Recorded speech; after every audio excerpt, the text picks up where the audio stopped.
Peraí. Obrigada, Magali, aí, pela recepção. Também muito obrigada aí pelo warm-up. Eu acho que mesmo que a gente esteja em posições sêniores, sempre é bom lembrar alguns conceitos, né? E trocar ideias nesse sentido. A gente sempre aprende e renova o conhecimento, né?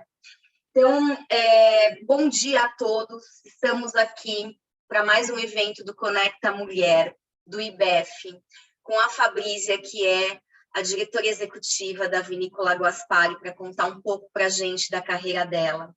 E antes da gente começar, eu queria agradecer aos mantenedores do IBEF, a Fabrícia por estar aqui conosco e aos participantes, todas as 30 pessoas que até agora estão aqui nos ouvindo. Eu gostaria de pedir para a audiência manter, por enquanto, os microfones desligados, para que a gente possa ter uma boa qualidade de som. E eu gostaria de lembrá-los também dos próximos eventos do IBEF, até no mês de outubro. Nós vamos ter coisas muito interessantes, é muito importante que vocês mantenham conectados e aproveitem realmente o conteúdo que a gente produz. Então, a gente tem no dia 6/10, a partir das 19h15, uma masterclass de como ecossistemas podem alavancar a inovação nas empresas. No dia 7/10, a gente tem uma celebração. A gente tem a cerimônia de premiação do Golden Tombstone 2021. No dia 14/10, a partir das 8h, a gente tem uma live sobre a certificação de Open Banking. No dia 19/10, é a trilha do IBEF São Paulo e a IBM em Cybersecurity. E no dia 26/10, a partir das 8h, nós vamos estar celebrando o aniversário de 12 anos do IBEF Conecta Mulher. Também gostamos sempre de, nas nossas lives, darmos dicas de livros, né, para os nossos associados.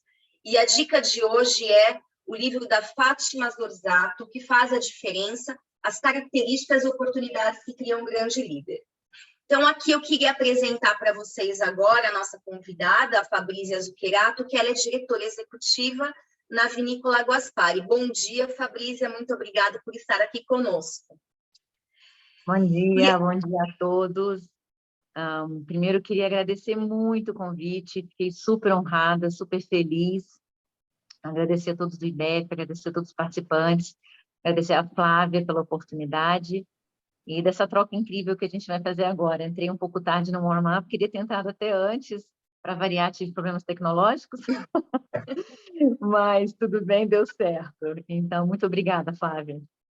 Imagina, é engraçado, né? A tecnologia está rebelde essa semana, né? Muito, digamos. Muito rebelde. Me conta uma coisa, Fabrícia, você iniciou, na verdade, sua carreira na área comercial, depois foi para finanças, e aí você se tornou CEO.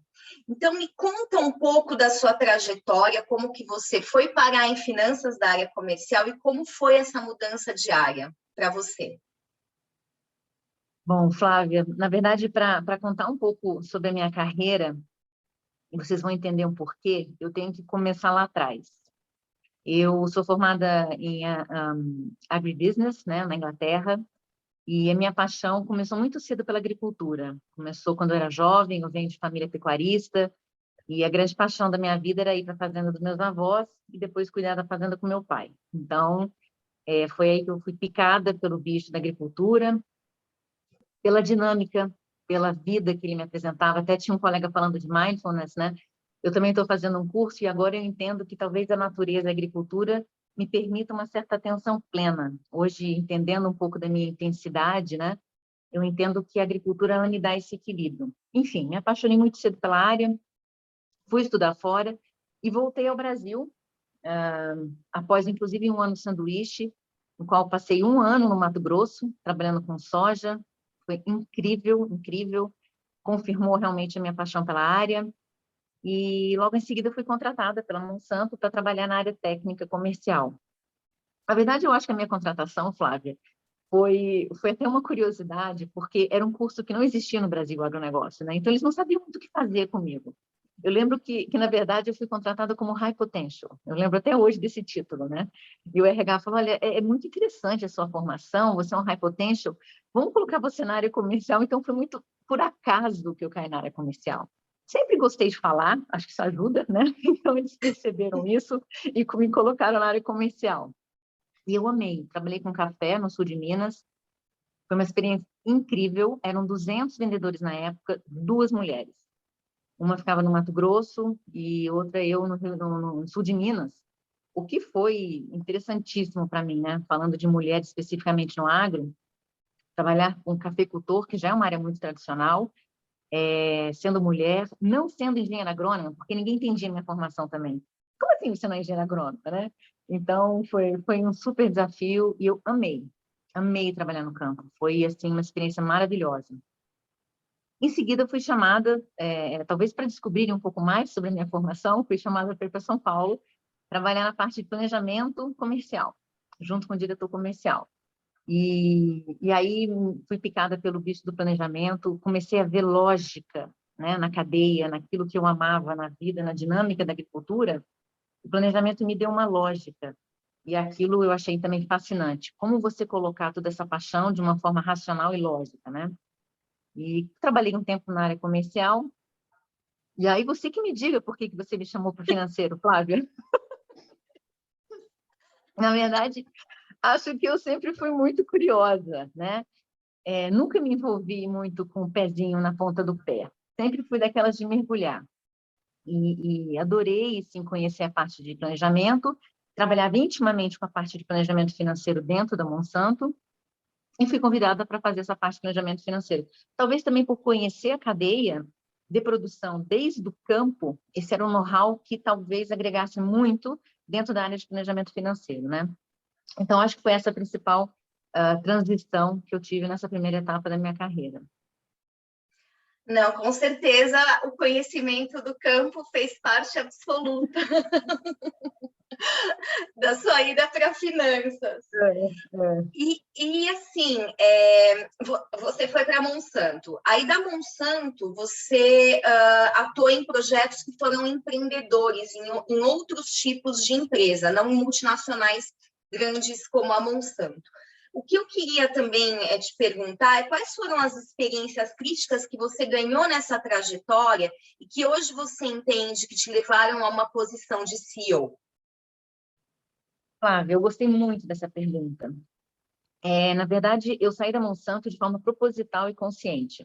Eu tinha uma carreira muito bem desenhada, foi muito bacana, né? Assim, tudo o que aconteceu dentro da empresa.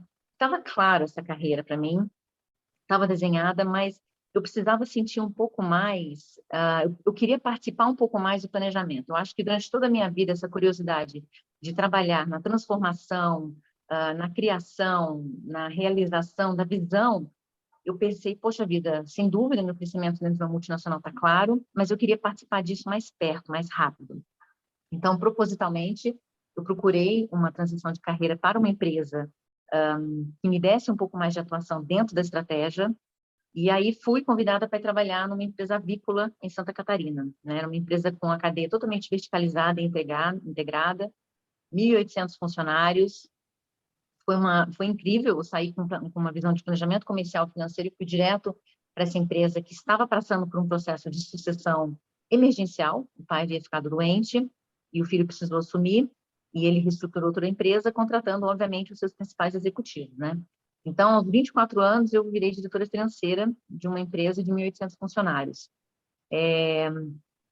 E foi muito interessante lá, Flávia. E aí eu pensei um pouco sobre os meus grandes momentos de transição de carreira a partir dali.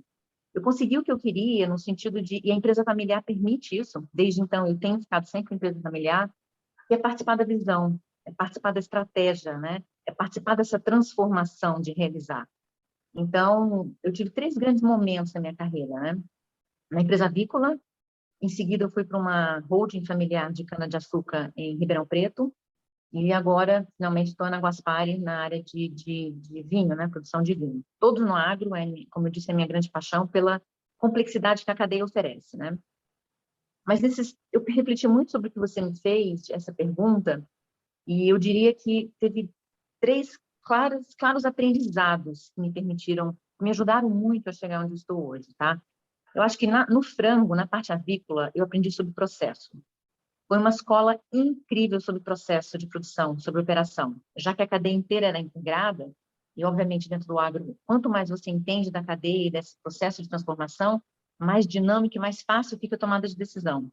Então, ali foi uma escola de processo, sem dúvida nenhuma, eu entendi sobre operação e sobre as complexidades da relação de uma parte da produção para outra. Na holding familiar, eu tive uma escola muito diferente. A família tinha acabado de vender as usinas, então eu falei, ai, meu Deus, não vou trabalhar no agro. Mas fui trabalhar numa parte do agro que eu nunca imaginei que eu fosse trabalhar, que foi numa área de, olhando como investidor, porque ele passou a ter uma liquidez e começou a buscar investimentos, e isso era uma coisa que eu nunca tinha vivenciado, né? Participar de uma holding familiar, avaliando como investidora. Ali, realmente, o conhecimento técnico que eu adquiri em análise de investimento, em valuation, foi fantástico. Então, eu entendia da operação, da complexidade, da composição de tudo. Em cima disso, consegui fazer uma análise de viabilidade do negócio, né? Então, você começa a criar uma visão cada vez mais macro e mais complexa da cadeia. E, por último, na Guaspari, eu acredito que o meu grande aprendizado tem sido em pessoas.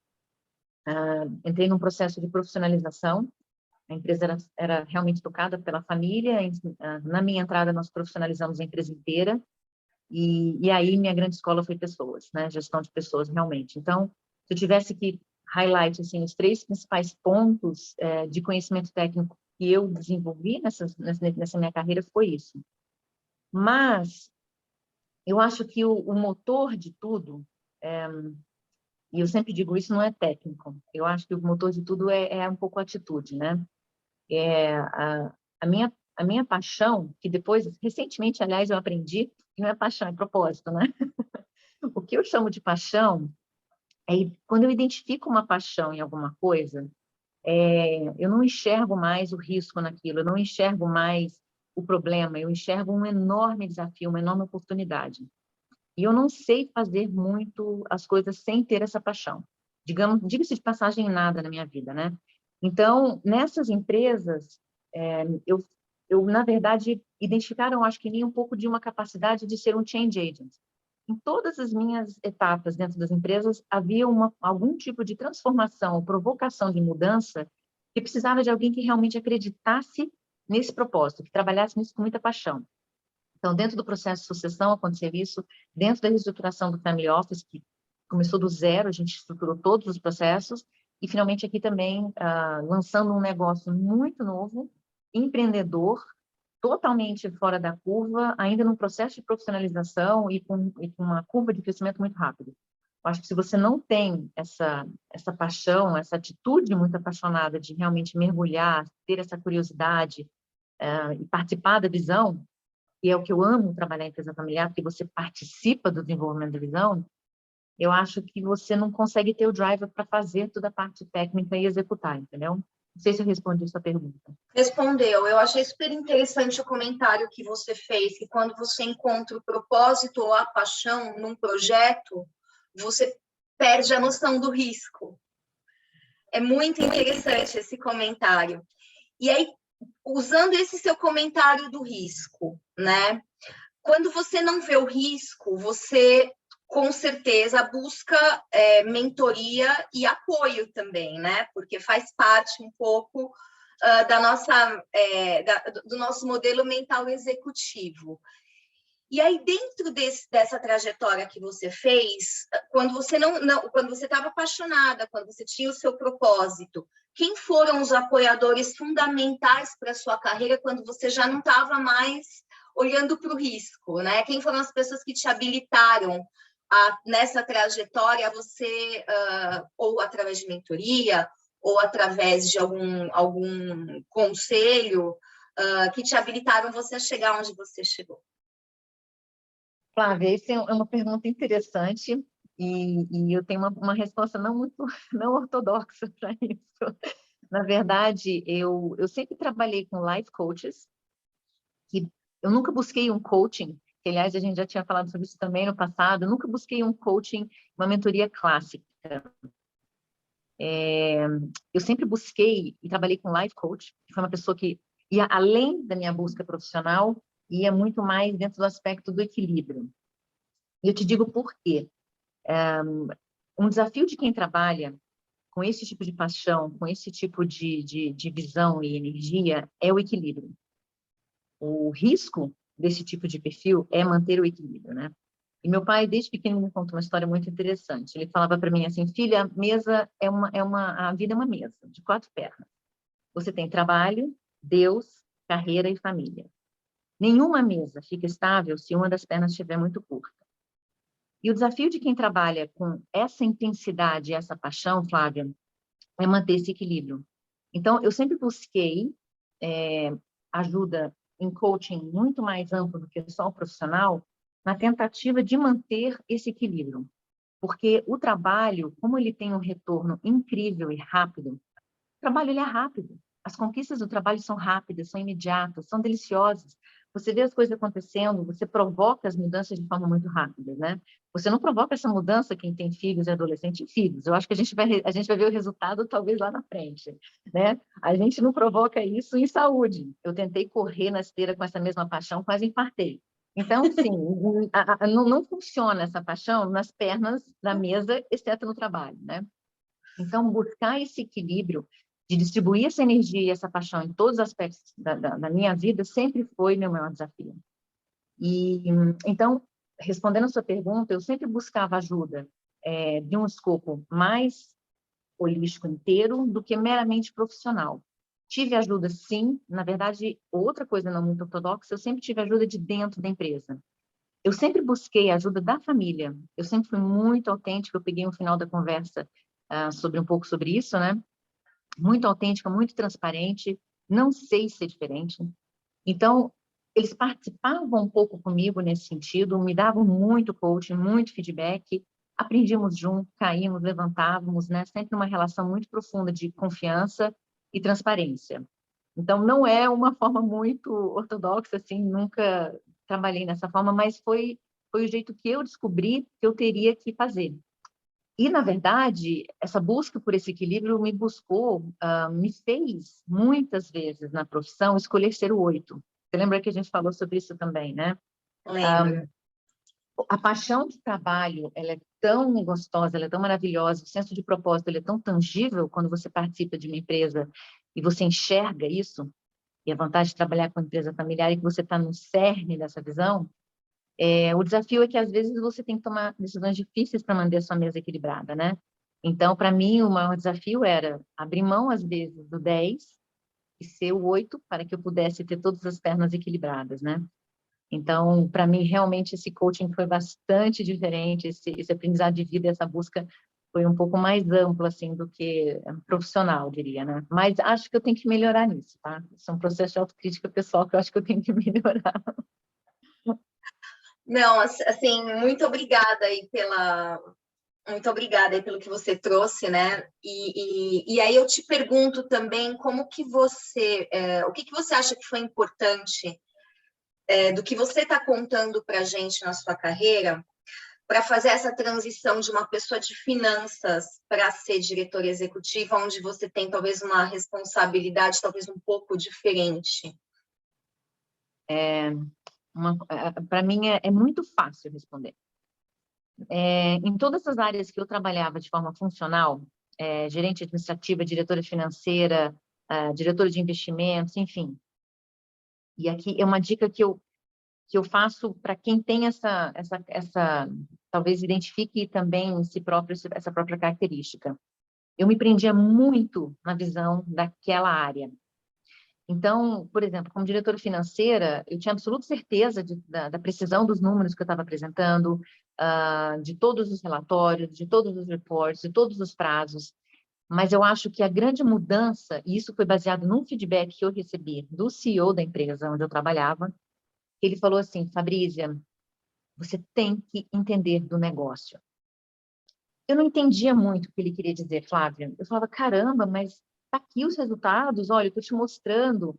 Sim, mas o que eles querem dizer para você?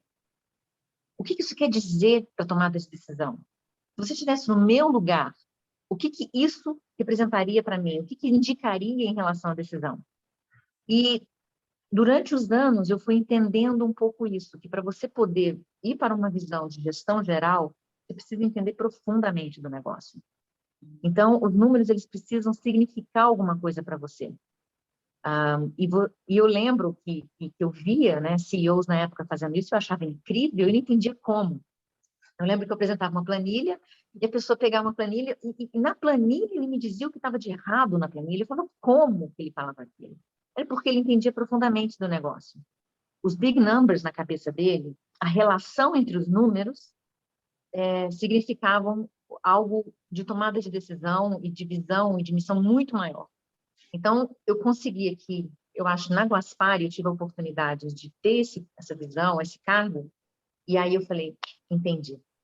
Foi aí que eu falei, caramba, eu entendi. Para que você consiga ter essa visão, o negócio tem que estar na sua veia.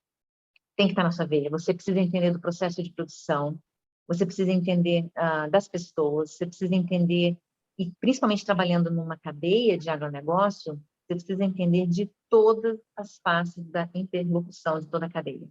Então, essa a diferença. Sair de uma visão funcional, onde você oferece, onde você consegue ter essa visão funcional da sua área, para uma visão do negócio. Se questione, né?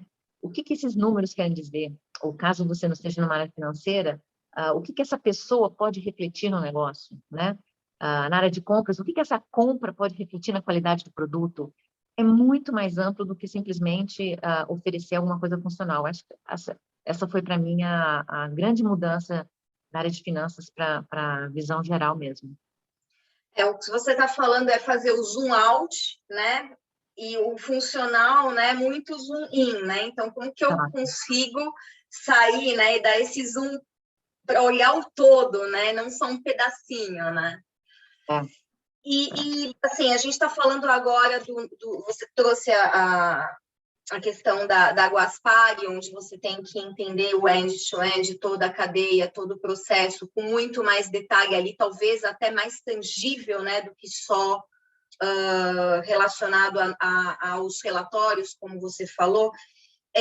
Eu vou te fazer uma pergunta correlacionada com a pandemia, né? Como foi para a Guaspari, né, o impacto da pandemia? A gente sabe que foi um mercado que, pelo que a gente ouve, teve um impacto até positivo.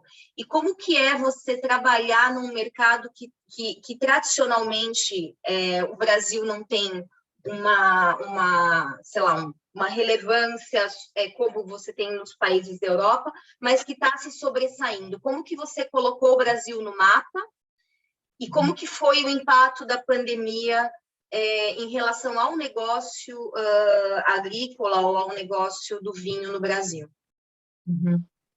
A proposta da Guaspari foi algo muito interessante, né? Na verdade, eu havia mudado para a cidade de Espírito Santo do Pinhal por uma decisão pessoal, uma das várias, dos 8, né? E tive a incrível coincidência, que eu também não acredito, né? Que são, na verdade, encaixes perfeitos da vida, de ser chamada para trabalhar num projeto que ainda não tinha nem histórico comercial, de produção de vinhos no interior de São Paulo. O propósito, o que me apaixonou pelo projeto, Flávia, foi a ideia de produzir algo que tem duas principais características, de qualidade ímpar, e com uma visão de desenvolvimento regional. Falei, caramba, isso é legal. Isso impacta muita gente. Isso impacta, sim, claro, o consumidor do vinho, do produto final, mas impacta a cidade, impacta os funcionários. É algo que eu posso fazer parte de uma história única, né? Então, de cara, essa foi a grande paixão que me cativou no projeto. Não foi um caminho fácil, mas foi um caminho muito rápido e gratificante, né? Quando a gente começou a vender nosso primeiro vinho em novembro de 2014, olha como é recente, né? A empresa era pequena, tínhamos acabado de colher uma pequena área de uva, né? Lógico que existe um timing muito grande entre plantar e colher, então as parreiras foram plantadas em 2006 e nós estávamos vendendo a primeira safra 2011 em 2014. Né? Então, imagina o ciclo financeiro desse negócio, né? Enfim, e Em fevereiro de 2016, ou seja, 1 ano e 3 meses depois do lançamento do nosso primeiro vinho, nós ganhamos uma medalha de ouro na Decanta, lá fora. Pronto. O que era para ser... Aliás, eu falo isso para a família, tá? Eles me convidaram para fazer um projeto de 100 anos de payback. Aí eu ainda perguntei, falei assim, mas espera aí, foi 100 em 5? Porque não é possível, né? E em seguida ganhamos a segunda medalha de ouro e lançou a empresa numa exposição tão grande, tão incrível, porque o que fez a gente realmente se expor foi a qualidade, então, de cara, a missão da empresa foi imediatamente reconhecida, o que facilitou muito, né? Porque eu tenho um produto que entrega, eu posso fazer o marketing que eu quiser, nós temos realmente uma estratégia de branding lindíssima, né? Uma estratégia de posicionamento, a marca nasceu já no seu segmento específico, então isso foi uma estratégia da família, a gente não lançou um produto que tinha ideia de ir se reposicionando, ele já lançou dentro do seu segmento. Mas foi um trabalho de branding. Agora, nenhuma marca se sustenta se o produto não entrega qualidade. Então, o casamento de você ver o produto entregando isso, casando com a marca e todo o propósito que a marca trazia, né? Que, na verdade, o passarinho é o Espírito Santo, estilizado, e na garrafa tem o nome da cidade. Não existe obrigatoriedade nenhuma no Brasil de você levar o nome da cidade no rótulo, né? Isso é uma escolha nossa, como eu disse, fazendo parte do propósito de desenvolvimento regional. Então, lançou a gente num frenesi incrível e causou uma outra provocação muito legal, que foi como? Como que vocês conseguiram fazer vinho no interior de São Paulo? A 2 horas de São Paulo, você imagina que as pessoas começaram a bater na porta, né? E começou a ter uma demanda de visita, porque as pessoas queriam entender o que a gente estava fazendo aqui dentro que gerava um produto assim. E quando a gente abriu, em fevereiro de 2017, o enoturismo, tinha 3.800 pessoas na fila de espera para fazer o enoturismo. Porque, na verdade, as pessoas queriam saber como. Como que vocês faziam isso? E aí todo o enoturismo foi, na verdade, uma incrível oportunidade de passar esse conteúdo e explicar a técnica para as pessoas. E o retorno foi, se apropriaram do projeto. Porque era real, né? Era com muita tecnologia, claro. A gente faz uma transferência de safra, a gente poda a uva 2 vezes, a parreira 2 vezes, fazendo, na verdade, com que ela produza no inverno. Quando a uva, a parreira produz no inverno, você tem as melhores condições do terroir possível. Porque a agricultura, você não muda o solo, você melhora o solo, né? Você não muda. Você não muda a altitude, você não muda a temperatura, mas a uva se produz em janeiro no Brasil. Então, com a tecnologia, a gente conseguiu fazer com que ela produzisse em junho e julho. Então, a qualidade veio como consequência dessa tecnologia. Então, foi muito rápido, sim, tivemos nossos desafios, né? Participamos de feiras onde as pessoas recusavam provar o vinho, recusavam. Mas imagina provar o vinho no interior de São Paulo, deve ser horrível.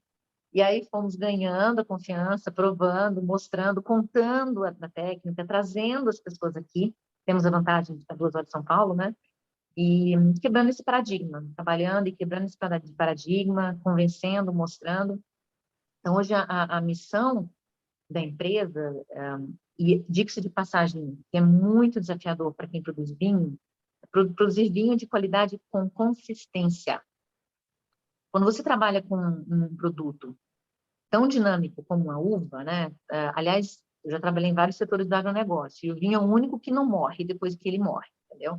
Quando eu vendi o frango congelado, estava mortinho. Mortinho, eu entregava ele congelado e não tinha mais o que fazer com aquilo.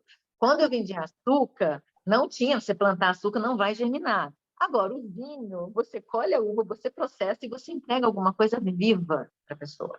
Algo que vai melhorar, evoluir, mudar, quer dizer, foi uma quebra total de paradigma para mim, dentro do que eu achava que era vender agronegócio, tudo commodity, né?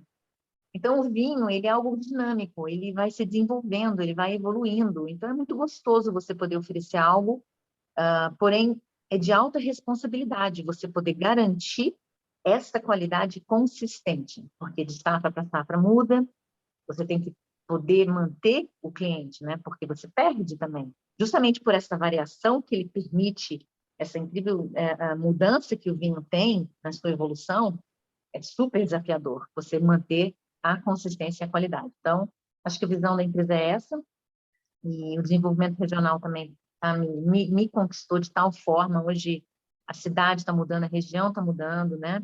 Tem mais de 20 projetos vitícolas aqui na cidade, então é muito bacana fazer parte dessa transformação. Com certeza, é um projeto que ele tem mais do que só um viés de negócios específico, né? Ele é sustentável, né? É algo sustentável, que tem impacto na sociedade, como você disse, na comunidade onde vocês estão atuando, né? E também dá muito orgulho para o Brasil, porque realmente a gente mostra que com tecnologia a gente consegue aí competir num mercado que não seria tradicional. E eu tenho aqui uma pergunta no chat, Fá, que a pergunta é se você acha que essa visão profunda que é requerida para um CEO, a empresa familiar, ela te proporciona isso, mais do que outro tipo de negócio. Eu respondo firmemente que sim. Sim, eu acho claro, né, Flávia, eu acho que você tem um caminho interessante de muita persistência, de ganhar confiança, né? Então, eu acho que quando você trabalha de forma totalmente transparente, ético para mim é obrigatório, né? Não é uma característica, é obrigação, né? Então, assim, de forma ética, consistente, transparente, e eu tenho uma outra vantagem muito interessante na Guaspari, e eu faço questão de dividir, inclusive, porque a gente está falando do Conecta Mulher, que é uma empresa com fortíssimo influência feminina. Tá? Desde a proprietária, as filhas, 60% da nossa equipe de gestão são mulheres, né? Então, assim, eu acho que isso permite também uma abertura maior. Então, facilitou ainda mais, eu acho que ganhar confiança dentro da família, pedir para participar, obviamente mostrando resultados também, né? Mas isso facilitou muito, porque eu acho que a linguagem foi muito mais fácil, muito mais empática. Mas, sem menor dúvida, eu acho que uma vez que você consegue, sem se intimidar, eu tenho que inserir essa palavra. Eu acho que as pessoas, eu não sei a resposta do porquê eu não tenho isso, mas as pessoas se intimidam muito de trabalhar direto com família.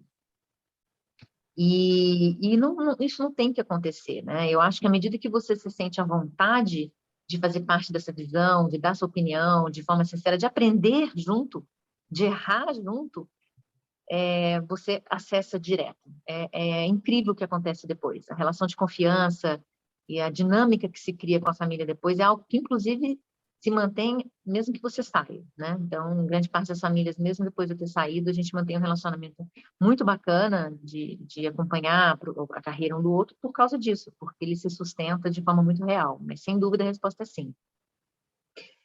E Fá, me fala uma coisa, você comentou agora da Guaspari ter uma gestão com bastante influência feminina, né? Você trouxe algumas palavras, você trouxe empatia, né, e colaboração. Você fez uma carreira num mundo que a gente sabe que é um mundo bastante masculino, né? Então, eu queria que você me contasse um pouco de como foi isso para você, quais foram as barreiras que você superou, e você depois me falar também desse mundo feminino aí da Guaspari, me aprofundar um pouquinho mais como você vê as diferenças na tomada de decisão num ambiente onde você tem mais mulheres colaborando e num ambiente talvez menos diverso. É uma ótima pergunta, Flávia. Realmente, eu tive vários cases, pouquíssimos casos de discriminação, assim, não... claro, as contínuas brincadeiras sem graça, né? As contínuas e eternas brincadeiras sem graças sempre ocorreram, mas realmente eu vim de um ambiente extremamente masculino e posso te dizer que nesses 25 anos de carreira eu mudei. No início da minha carreira eu me masculinizei, tá? Para blend in, foi muito claro olhando para trás assim como eu me masculinizei. Me masculinizei muito na forma de reagir, na interação com os colegas, na linguagem corporal, isso aconteceu. E foi durante a minha carreira que eu fui percebendo que, na verdade, isso não fazia parte de mim, não me agredia fazer isso, né? Eu não podia ser uma coisa no trabalho e outra coisa em casa, né? E, na verdade, eu acho que esse movimento de aceitar o feminino, diga-se de passagem, independente do gênero, de aceitar o feminino no ambiente de trabalho é algo que vem vindo de forma mais recente, nos últimos, sei lá, 10, 15 anos. E eu gostei muito disso. Eu falei, caramba, é isso. Eu não quero ter que ter um papel masculino dentro do ambiente onde eu estou para ter a eficiência, a eficácia e o resultado que eu tenho. E realmente, a empresa familiar, eu também, isso foi uma grande quebra de paradigma para mim, tá? Eu não sei se isso é uma amostragem só minha, apesar de que das 4 empresas familiares que eu trabalhei, as 4 me proporcionaram um ambiente onde eu podia ficar muito segura sendo mulher. Assim, de todas, eu não tive problemas nesse sentido, tá? O que, inclusive, eu acho que pode até ser um paradigma de que empresas familiares, na verdade, tendem a ser mais machistas, enfim. Eu não tive isso, eu não vi isso. Eu, na verdade, tive a sorte, enfim, mas de trabalhar com empresas que sempre respeitaram muito. Até porque, quando você tem famílias muito conscientes do que eles estão gerando como negócio, como valor, e buscam de forma consciente e responsável fazer uma transição de governança, de sucessão. Isso eu desenvolvi em várias empresas onde eu estava dentro. Não existia, a gente fez isso junto, mas eles tinham essa intenção. Quando isso acontece, é impossível, Flávia, não trazer os 2 lados dos fundadores, o pai e a mãe. Você não vai perceber numa transição de sucessão familiar uma vertente única só do proprietário, no caso, né? Sempre vai ser a família. É a família que faz a transição. E quando ela traz isso, coloca isso na mesa, obrigatoriamente o casal vem junto e os filhos vêm junto. Então, quando você tem mulheres juntos, você tem obrigatoriamente um mix de gênero dentro daquele. Você pega, por exemplo, uma empresa multinacional, onde você tenha uma diretoria só masculina, não é obrigatória a participação dessa transição feminina. Na empresa familiar tradicional, né, onde você tem a participação, mesmo que não na gestão, nenhuma delas, as proprietárias trabalham na gestão, tá? Mas influenciam, sem dúvida nenhuma, na cultura da empresa. E essa sucessão, ela absorve essa dinâmica dentro da transição da sucessão. Então, foi muito mais fácil para mim me inserir como mulher dentro de uma empresa familiar do que em multinacional.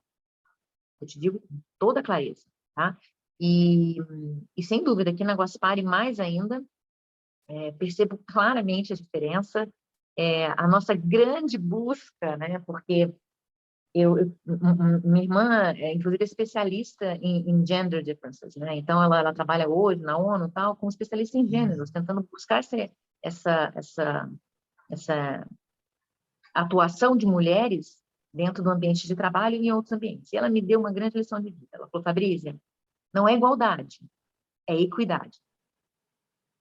Nós não somos iguais, a gente tem que buscar equidade, respeitando as diferenças, ter as mesmas condições de trabalho. É aí que fica a beleza, né? Então, nós temos filhos, nós paramos, nós engravidamos, é uma característica diferente, né? Então, a gente tem que ter condições de ter equidade, não igualdade. Então, no ambiente onde você tem mulher, a compreensão dessa equidade, ela é direta.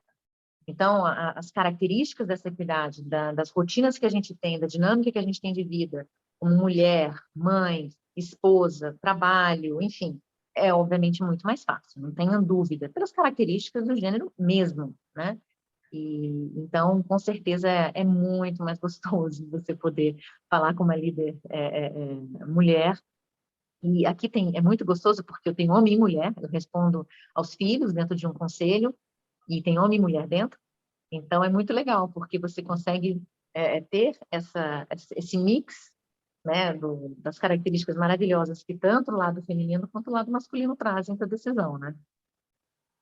Não, com certeza. Eu acho que... E aí também, no que você está falando, né? Quando você tem um mix, né, de diversidade, aí a diversidade ela não é só questão do gênero, né? É você se sentir confortável para você poder ser quem você é no ambiente de trabalho.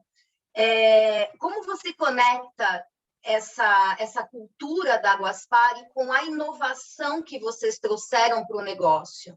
Porque eu entendo que diversidade é um dos pilares de inovação. Então, como você vê essa diversidade tem impacto na inovação? Se você puder dar alguns exemplos para a gente. Na verdade, Flávia, eu acho que você não tem, não existe preconceitos.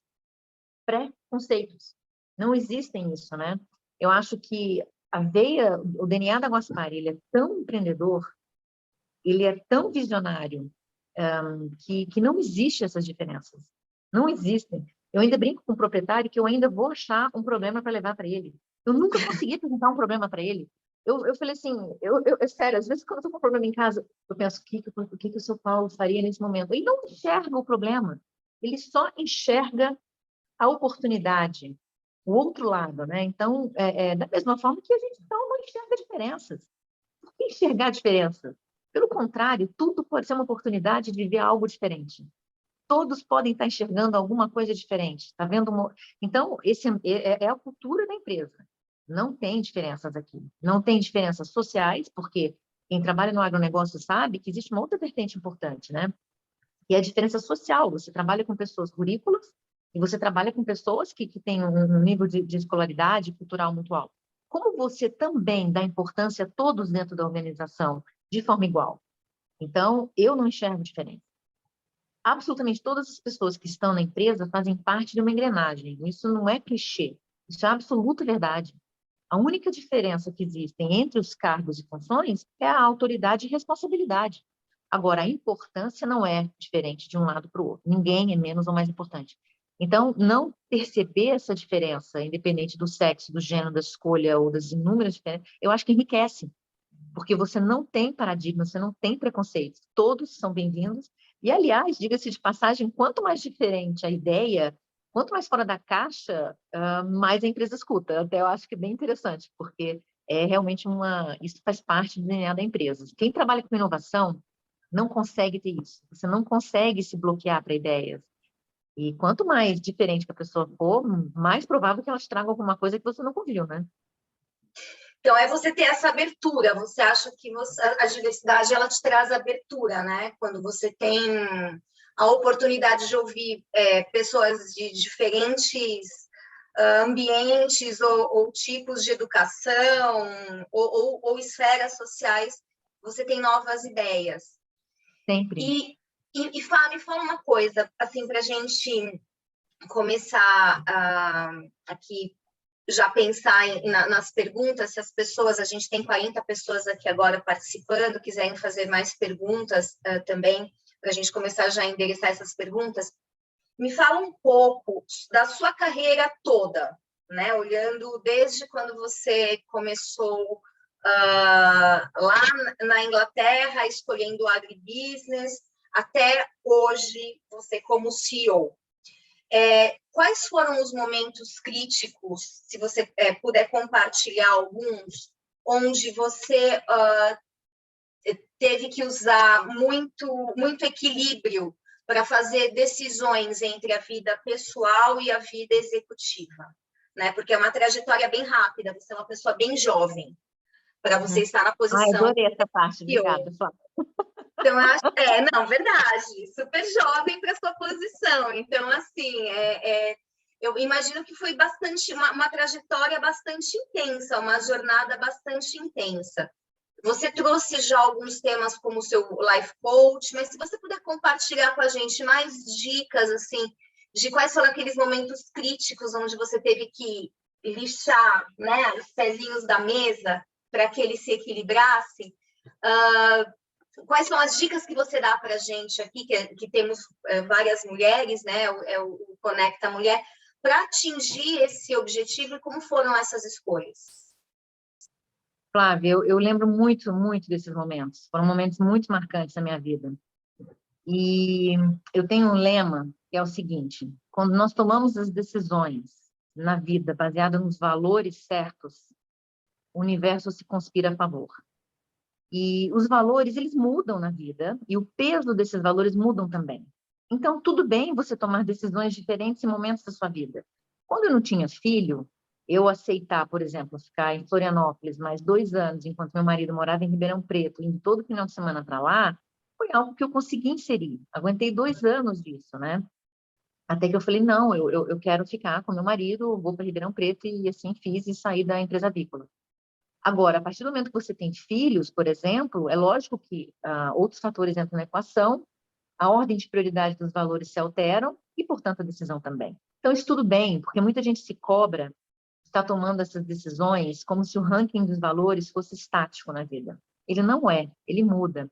Tem horas que a gente acha que, por exemplo, o nosso individual é mais importante, tem horas que a gente acha que a nossa profissão é mais importante. Está tudo bem eles mudarem em ranking, né? E, e eu lembro, para mim, uma das decisões mais difíceis foi realmente a decisão de mudar para o Espírito Santo do Pinhal. Eu morava em Ribeirão Preto, trabalhava nessa empresa de cana-de-açúcar, né, dessa holding, na verdade, familiar, de usinas, e a gente tomou, meus filhos eram novos, eram pequenos, tinha 4 e 2 anos, e a vida inteira eu morei em Brasília, com família perto, a vida inteira não, porque eu morei um tempo fora, mas a família foi muito importante na minha vida, né? As idas à fazenda, com meus avós, com meus tios, os meus primos. Eu falei, caramba, eu quero que meus filhos tenham isso, porque esse é o legado que eu quero deixar para eles, né? De valores familiares. E tomamos a decisão importante de vir para esse Espírito Santo do Pinhal. Também, né, Ribeirão Preto oferecia um monte de oportunidades no agronegócio, né? Ela borbulha agronegócio. E estávamos vindo para uma cidade pequena, de 45 mil habitantes, em busca para que meus filhos tivessem acesso à família, que meu marido é daqui. Na época, eu tinha passado no processo de seleção em Ribeirão Preto, para ser diretora-geral também, a CEO de uma empresa em Sertãozinho, que ficava ali perto. E eu lembro que envolveria viajar, né? Provavelmente não almoçar em casa, enfim, as crianças eram pequenas, ou mudar para Pinhal. Imagina a ordem de grandeza da decisão tomada. E aí eu decidi abrir mão dessa vaga, né? Dessa seleção que eu tinha acabado de passar. E eu falei, não, esse é o momento que agora, no momento que eu preciso disso, vou mudar para Pinhal, vamos oferecer isso. Eles fizeram um curso de plantio de rosas, porque a ideia era plantar rosa e sesém, né? A gente passa por tudo, né? Então, eu fiz um curso de uma semana em rosas e olambra, eu falei, vou plantar rosa, vou voltar às origens, né? Já que não dá para ser pecuarista, porque terra em São Paulo é muito grande, vamos plantar rosa, dá para plantar rosa num espaço menor, enfim.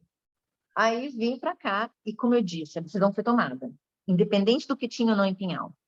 E começa a funcionar a mágica, Flávia. É muito interessante. A família com quem eu trabalhava em Ribeirão é muito amiga da família Guaspari, se falaram, vim para cá, para Pinhal, fiz consultoria para eles 2 anos, e depois entrei de vez no grupo, morando aqui em Pinhal. Então, as coisas se encaixam, né? Então, esse meu lema de vida é isso, mas foram decisões muito difíceis. No meu caminho meramente profissional, ele teria sido muito diferente. Eu tenho absoluta consciência disso. Absoluta consciência disso. E não abriria mão da minha escolha que eu tomei de carreira para chegar aqui hoje, porque hoje eu consigo ter minha família, consigo ter meu marido, não malho, não tenho saúde, então isso aí tá péssimo, a perninha tá super bamba, né? Vale muito pouco. Mas, enfim, foram escolhas, né? Eu preservei isso, foi uma escolha consciente. Por mais apaixonada que eu seja pelo meu trabalho, eu sou apaixonada pela minha família também. Então, isso foi uma das coisas que eu acho que dá certo, quando você realmente sabe o que é importante para você dar certo, né? Não existe profissional feliz que não seja feliz como mãe. Não existe profissional feliz que não seja feliz como mulher. Não tem como. E vice-versa, né? Simplesmente não tem. Você não consegue separar as coisas.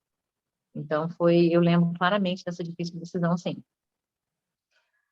O que você está falando assim, super interessante, porque às vezes a gente acha que a gente precisa ter tudo no mundo profissional, né? E a gente acaba se fechando para oportunidades. Então, a história que você está trazendo poxa, naquele momento eu abri mão de algo profissional que talvez fosse certo, onde eu achava que eu teria tudo, mas na verdade, a hora que você foi para essa outra cidade, né, você estava aberta a oportunidades diferentes. E aí a oportunidade se apresentou. Às vezes, quando a gente está muito focada num único tipo de oportunidade, a gente não olha, né, o que está na nossa volta, né? E isso é um pouco daquele efeito de que a gente acha que quer ter tudo, ou que ter tudo é definição de sucesso, né? E falando de definição... Aliás, só um parênteses, né? Me perguntaram uma vez, né? O que é sucesso para você? Repeti muito essa pergunta, falei, caramba, para mim sucesso é ter escolha, Flávio. É escolher. Você poder escolher é sucesso. Você poder escolher o momento, a direção, a velocidade, com quem, é sucesso.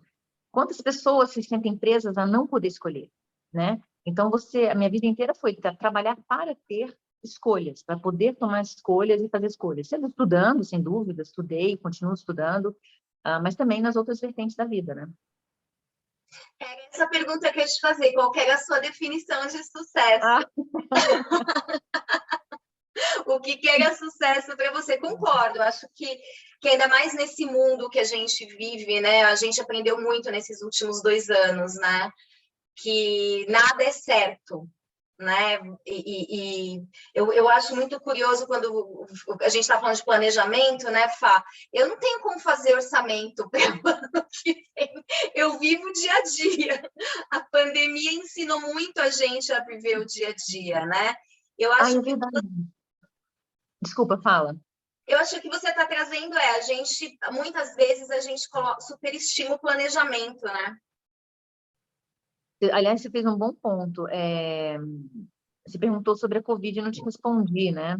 Em nenhum tipo de análise, eu tenho certeza que eu falo por todas aqui, em nenhum tipo de análise de risco que a gente faz nas empresas, a gente imaginava uma pandemia, né? Não tinha, não tínhamos isso mapeado, né? Aliás, já basta tentar mapear alguma coisa no país com tal volatilidade, como se não faltasse pandemia. Mas a pandemia ofereceu para a empresa algo único, que foi expor a vulnerabilidade individual de cada um. E a confiança que isso gerou entre a equipe é algo que não valeu a pena a pandemia, seria irresponsável dizer isso, mas que realmente é um dos bons e grandes resultados desse momento tão difícil e tão sofrido, e que foi sofrido e difícil em níveis diferentes para cada um. Ele é incomparável. O sofrimento para cada um é incomparável, né? Pessoas que perderam, pessoas que ficaram doentes, eu que não estou sem ver minhas irmãs e minha mãe há 3 anos. Então, assim, todo mundo sofreu de formas diferentes. E a gente teve que expor isso. A gente teve que expor. Então, mostrar essa vulnerabilidade, mostrar essa exposição, gerou uma relação de confiança, de comprometimento, de ajuda muito legal. Então, para mim, isso foi o maior ganho da pandemia. Tivemos, sem dúvida, uma união, um compromisso, porque é uma agricultura, Flávia, a gente não podia deixar, né? Eu falo, ó, uva, rapidinho, tá? 2 anos, segura a onda aí que a gente já volta. Não existe. Então, assim, a operação não pôde parar, a indústria não pôde parar, tudo que deu para a gente botar em home office a gente conseguiu. Tivemos que criar protocolos enormes, né, para poder proteger a equipe, botando mais transporte. Graças a Deus o trabalho no campo facilita isso, porque as pessoas estão num distanciamento natural e ao ar livre, né? Não era na safra na época, no auge, a gente pegou uma safra no auge, mas também a nossa indústria tem poucos funcionários, ela é um processo relativamente simples a vinificação de vinho, não envolve muita gente dentro da indústria.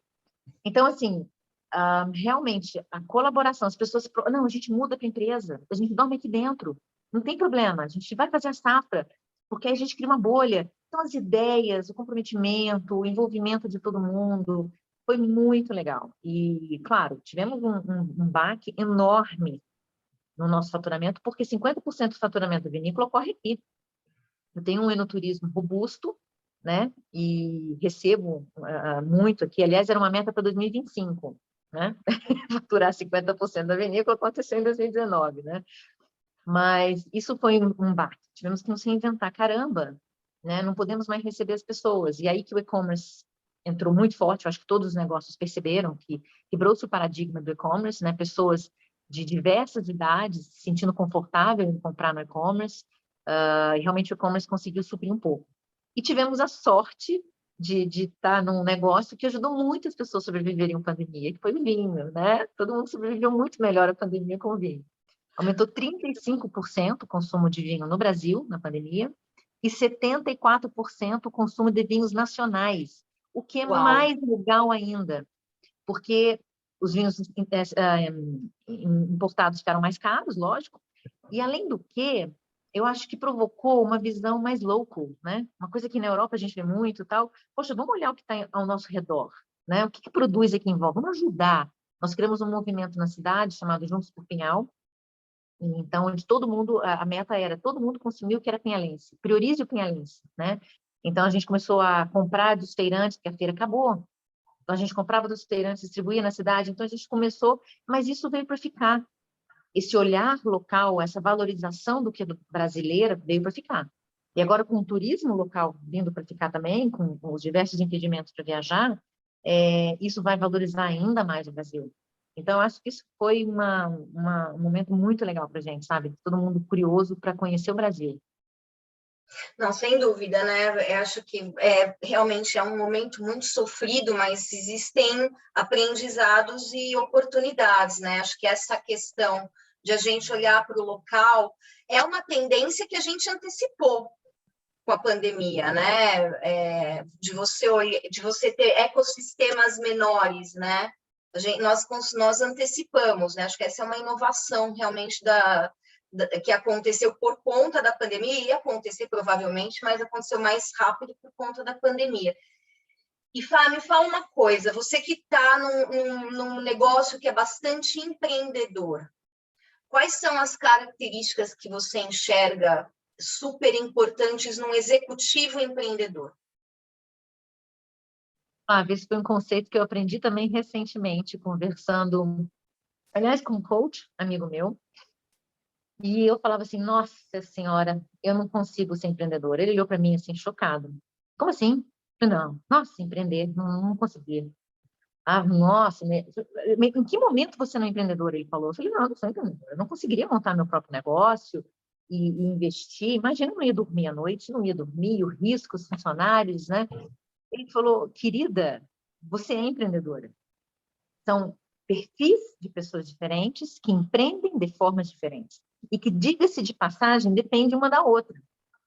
Um visionário empreendedor depende de um executivo empreendedor para traduzir essa visão incrível e colocar em prática de forma sustentável e viável. Um não existe sem o outro, né? E foi, uau, foi eureka para mim, assim, né? Eu falei, caramba, que legal. Então, hoje estou mais segura em dizer que é verdade. Eu acho que você tem que ter realmente executivos com essa visão empreendedora. E o que é isso, né, Flávia? Para mim, é acreditar na visão. É acreditar na visão. É acreditar no propósito. É sentir na pele. Sabe? Quando o empreendedor fala, quando ele, né, está lá em 2085, você fala, uau, é isso, vamos fazer, let's do it, né? E você se sentir parte disso e te contaminar. Eu acho que, e foi o que eu falei no começo, né?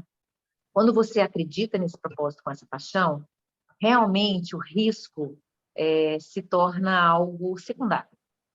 Porque o risco, ele te trava, a aversão a risco te trava. E tem vários tipos de riscos, né? Ninguém está correndo um risco de vida, assim, óbvio que você vai avaliar esse risco dentro da sua família, dentro da sua vida, mas correr um risco junto, com uma empresa, com um empresário, com pessoas que querem fazer acontecer, que respeitam os profissionais, que investem em capacitação, quer dizer, não me jogaram no meio do nada e falaram, essa é onde eu quero chegar. Não, me ofereceram recursos, me ofereceram pessoas competentes, me ofereceram treinamentos, tudo que eu preciso de recursos para chegar lá, eles também oferecem, porque também tem isso, não adianta trabalhar com um empreendedor que só visualiza, mas não ajuda a executar, né? Então, ok, tá aqui os recursos, você entendeu onde eu quero chegar? Entendi, você acredita onde eu quero chegar? Acredito. Então, estamos juntos. Então, eu acho que é um pouco disso, sabe? Colocar o propósito, a paixão e a contaminação dessa energia um pouco acima da eventual aversão a risco.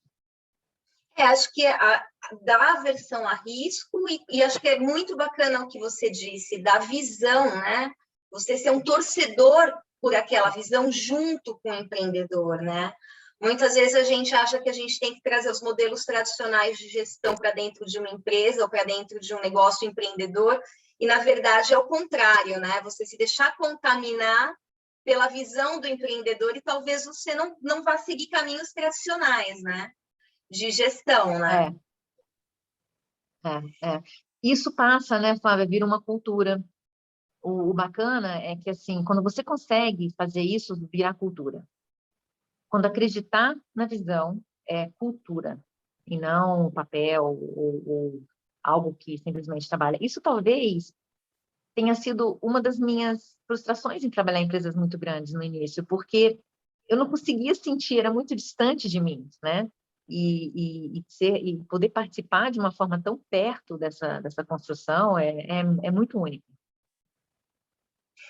E Fá, me fala uma coisa, assim, para a gente partir para algumas perguntas, se o grupo aqui quiser fazer mais perguntas. Se você tiver que dar alguma dica de sucesso para os financeiros que querem fazer essa transição de CEO, você já falou da questão do papel do end-to-end, mas em questão de capacitações, habilidades e mais do lado de soft skills, o que você acha que é importante para um financeiro que quer fazer essa transição? Na verdade, para mim, são duas muito claras, Flávia, que pelo menos eu usei muito. Do ponto de vista técnico, sem dúvida, é ter uma sólida visão de planejamento financeiro. Sólida, assim, sabe? De análise de investimento, de negócios. Ainda mais se você quer entrar na área de empreender, você tem que ter uma noção de plano, de análise de investimento, de plano de negócio muito forte, né? Então, eu acho que isso é um skill que eu fui até atrás, fiz um mestrado para poder me fundamentar mais ainda nessa capacitação, mas eu acho que é importante. Se você não tem como fazer isso, fica muito difícil você participar de uma visão macro se você não tem esse skill técnico, tá? Isso foi o que eu percebi. Do lado do soft skill, eu admito que isso não foi uma coisa muito difícil para mim, porque eu adoro RH. Adoro, né? Tanto que no meu mestrado, inclusive, a minha área, o meu TCC, minha dissertação, foi de RH, né? Eu gosto demais de trabalhar com pessoas, eu adoro as ferramentas de RH. Até o pessoal fala assim para mim, né? Até eu peguei o finalzinho de um colega falando que se tudo desse errado na vida dele, ele ia ser manicure, né? Até brinquei assim. Então, assim, eu falei, olha, eu tenho um plano B na minha vida que eu vou fazer RH, porque eu gosto tanto de trabalhar com pessoas, eu gosto tanto de ouvir, de desenvolver, de participar, trocar ideia. Eu gosto, eu acredito realmente nisso. Então, isso veio para mim de uma certa facilidade, né? Assim, também estudei, entendo de ferramentas de RH, então entendo de desenvolvimento humano especificamente, nessa parte de coaching, plano de carreira, implantamos um cargo salário na empresa. Então, hoje a gente tem uma estrutura de cargo salário, inclusive no nível rural. Isso não existe no Legal. Brasil. A gente tem hoje um cargo salário para o campo, transparente, demonstrado para eles, com as regras claras de quais são as competências que eles têm que ter para poder crescer. É uma ferramenta de todo mundo, então a gente tem desde o campo até nível gerencial, uma estrutura de cargo salário. Agora estamos evoluindo para realmente realizar o plano de carreira de uma forma cíclica, com feedback formal, enfim. Mas a gente tem uma relação muito aberta na empresa, então o feedback é uma coisa que acontece de uma forma muito contínua. Então, eu gosto disso, Flávia. Então, se eu tivesse que escolher uma área para realmente se concentrar, olha, poxa, é um ponto fraco meu, invista entendendo um pouquinho mais sobre essa parte de desenvolvimento humano, porque vale a pena e é gostoso e o resultado é muito legal, sabe? Então, você fala, do ponto de vista técnico, é importante para um CEO entender de planejamento financeiro e do ponto de vista de gestão, é super importante para esse CEO entender sobre desenvolvimento humano, né? E acho que a questão do desenvolvimento humano, com tanta tecnologia, né, vai ser realmente o cerne da gestão, né, Fá?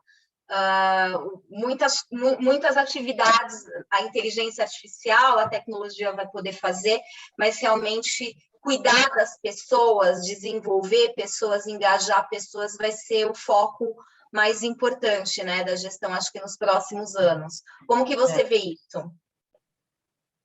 Ô, Flávia, eu acho assim, eu concordo 100%. E eu percebo muita gente tendo medo de renegociar o contrato psicológico. Não sei se vocês já ouviram falar desse termo, eu adoro esse termo. O contrato psicológico é algo quando a gente entra na empresa, independente dos contratos, CLT, PJ, whatever, mas o contrato psicológico é onde você alinha suas expectativas com as expectativas da empresa.